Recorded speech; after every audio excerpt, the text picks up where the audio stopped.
So Richard, from what I've seen of the runs, San Francisco would not be the biggest winner, so-called winner under this, because you in fact have a very diverse population of students. So why do you, tell us, what's your perspective on this? Why do you like the local control funding formula? Great, well thank you for the opportunity to be here. I was introduced as a superintendent, but I'm actually most proud of the fact I'm a member of the 2nd District PTA with 2 children in public schools. That's my badge of honor. But I think I'm going to take a very pragmatic approach to this. This is unabashedly about equity, because the talk about winners and losers, we already have losers, and we know who they look like, and we know where they come from. And to put this in perspective, I recently was part of an educational meeting tour in China with 4 other superintendents, and we met with provincial educational officials in China, and there were 2 concepts that we had the most difficulty in explaining to our colleagues in China. One of them, with all due respect and apologies to those in the room that fit this bill, was the concept of an elected school board. They just couldn't understand that. That notwithstanding, the other concept they just couldn't understand was this whole concept of equity. And for my Chinese colleagues, it was very simple. You take the test, and those that score above a certain percentage get to go to better schools. Those that don't, there's a lot of work for them to do. It was very simple. So why do you spend your time trying to educate kids that don't score a certain score on a test? It was very clear and very cut and dry in my colleagues' minds.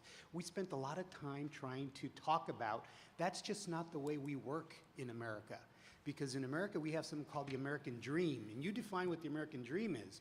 But the American dream means, and it's predicated, and one of its cornerstones is this notion that a well-educated populace that is diverse, the melting pot, the salad bowl, that's our strength. That's what makes us innovative. And by the way, they wanted to talk to us because they wanted to know, how do you get your students to be so innovative? Our kids can take tests, but they're not very creative. Kind of ironic. This goes to the heart of the American dream.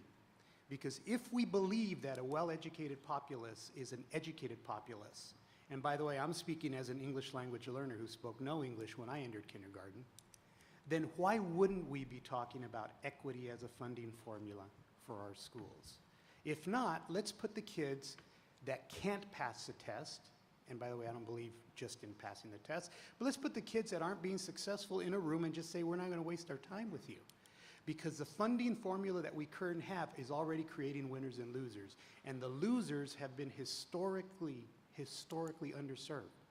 Now, we have solutions. And one of the things that I really appreciate about the governor's proposal, with all of its many flaws, with all of its implementation challenges, is that the governor and his staff is looking to local school districts to find success. And in San Francisco, I can show you right now schools that 3 years ago no one wanted to attend, that people felt were dangerous schools, that were some of the lowest performing schools in the state of California. And over 3 years with very targeted resources that, by the way, didn't come from the state, came from the federal government in the form of school improvement grants, we've turned around. One of the slide points was turning around low performing schools. We turned around these schools in terms of academic achievement, in terms of parent involvement and participation, efficacy for the instruction, community engagement, professional, high quality professional development.